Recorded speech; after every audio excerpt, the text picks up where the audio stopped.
சாய் நமக. ஓம் சிவமகா வாழச் திருவடிகள் போற்றி.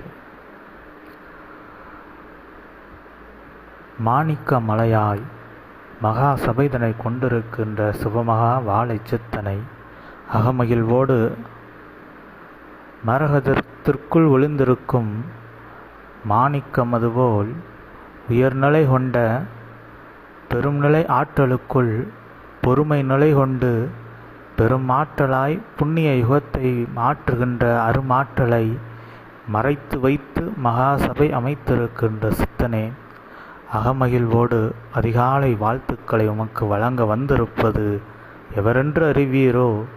அறிவிக்கின்றோம்.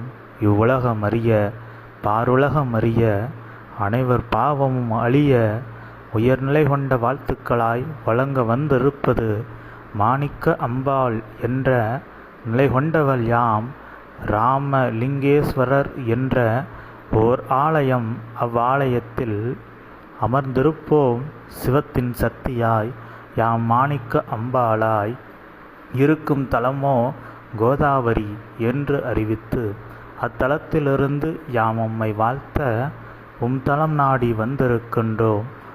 நூல் தடம் தாண்டி வந்தமர்ந்து இப்பூ உலகமதில் அனைத்தையும் ஆளும் சித்தன் நீ என்று அறிவிக்க ஆனந்த நிலை கொண்டு அமர்ந்திருக்கின்றோம்.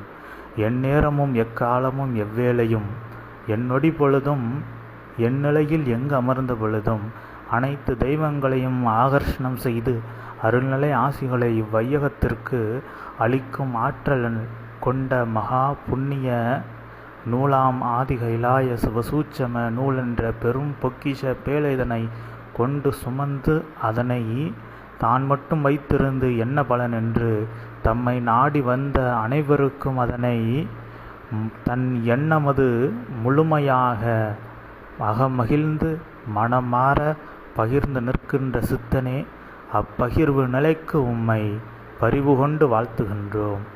ஏனென்றால் ஒருவன் செல்வம் அதிகமாக பெற்றுவிடலாம். ஆனால் அச்செல்வத்தை அவன் மட்டும் வைத்திருந்து என்ன பலன்? அச்செல்வத்தை வாரி கொடுக்கின்ற பொழுதே அவன் இப்பூ உலகமதில் அவன் செய்ய வேண்டிய அனைத்து நற்காரியங்களும் செய்யப்பட்டு பெரும் இயக்க நிலை அது உருவாக்கப்படும். அதுபோல் ஒருவன் தவ நிலையில் உயர்ந்திருப்பானாயின் அவன் அவ்வாற்றலை மட்டும் வைத்து என்ன செய்ய முடியும்? பெற்ற ஆற்றலை கொண்டு பூவுலகத்தில் ஏதேனும் நன்மைகளை செய்தாக வேண்டுமே. இல்லை என்றால் அது எதற்கு பயனளிக்கும் என்ற நிலைதான் உண்மை. எனவே தாம் பெற்ற தவ ஆற்றலையெல்லாம் இன்று பலருக்கு பகிர்ந்து கொடுத்து அவ்வாற்றலை கொடுத்த பின்பும் எமக்கும் அதற்கும் சம்பந்தமே இல்லாதது போல் அமர்ந்திருக்கின்ற உயர்நிலை கொண்ட அன்பு கருணை நிலைக்காகவே உம்மை வாழ்த்துகின்றோம் வாழை சித்தா. ஏனென்றால் ஒருவன் யாம் இதனை கொடுத்து விட்டால் இதனை கொடுத்தோம் என்று குத்தி காட்ட வெகு நேரம் ஆகாது. ஆனால் கொடுத்தது நீதான். ஆனால் நீ கொடுத்தா என்று சீடர்களும் நூலில் அமர்ந்திருக்கின்ற கணங்களும் தான் உரைக்கின்றோமே தவிர வாழை சித்தன் திருநாவிலிருந்து ஒரு முறை கூட இதுவரை யாம் கண்டதில்லை. யாம் தான் நூலினை கொடுத்தோம் என்று வாழை சித்தன் ஒரு தடவை கூட மனமாற உரைத்ததில்லை. காரணம் என்னவென்றால் நீரும் அகத்தியனும் ஒன்று, அகத்தியனும் நீயும் நீரது போன்று இருக்கின்றீர் என்ற நிலையே உண்மை. அகத்தியன் நீர் என்றால் நீர் அந்நீரது ஈருகி நிற்கின்ற பனியது போன்றவன். அவ்வாறு இருநிலையும் ஒரு நிலை. ஆனால் அந்நிலை பார்ப்பதற்கு வெவ்வேறு நிலையாய் என்று தோன்றுகின்றது. எனவே அகத்தியனின் அருள் குணம் உமக்குள் அமர்ந்திருக்கும். அக்குணம் சற்று மாறி இருக்கின்ற நிலை.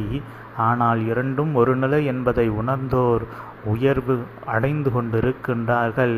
உலகில் உயர்ந்து கொண்டிருக்கின்றார்கள். காலம் வருகின்ற பொழுதுதான் அவை யாவும் உண்மையாய் உலகம் அறியும்.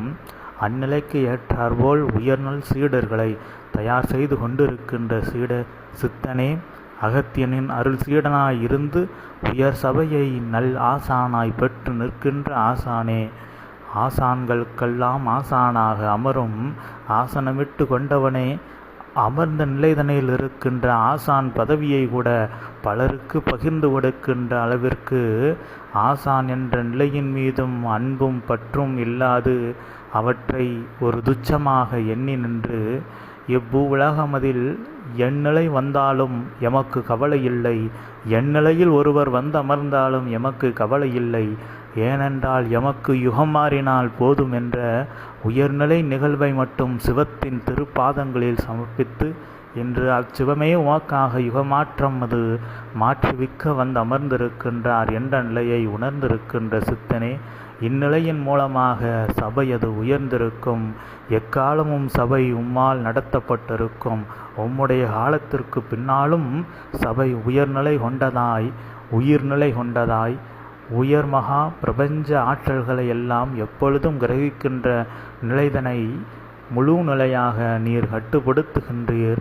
அந்நிலையை எக்காலமும் நீர் மறவாது அந்நிலையிலிருந்து பலருக்கு அவ்வாற்றல்களை பகிர்ந்து கொடுத்து பகிர்கின்ற நிலையின் மூலம் ஆற்றலை பெறுவோர் யாவரும் மீண்டும் ஆற்றலை சபைக்கு பகிர்ந்து அந்நிலையின் மூலமாக தம்மாற்றலையும் உயர்த்தி கொண்டு தாமாற்றும் பணியின் மூலமாக பெருநிலை வரங்களையும் அவர்கள் அறியா நிலைதனில் பெற்று வேண்டும் வரங்களை அறிகின்றவாறு கேட்டும் பெற்று உயர்நிலை கொண்டவர்களாய் உத்தம நிலையை கண்டவர்களாய் இம்மண்ணுலகில் யாவரும் நல் மகான்களாக மகேஸ்வரனின் அருள்நிலை வடிவாக மட்டுமல்ல, இன்று இம்மாணிக்க அம்பாள் என்ற நிலையில் இருக்கின்ற எம் ஆற்றலையும் சூட்சமமாய் பெற்று வளம் வருகின்ற உயர்நிலைதனை கொடுக்கும் ஆற்றல் பெற்றவனே, அந்நிலை அது நிகழ்ந்தேறும்.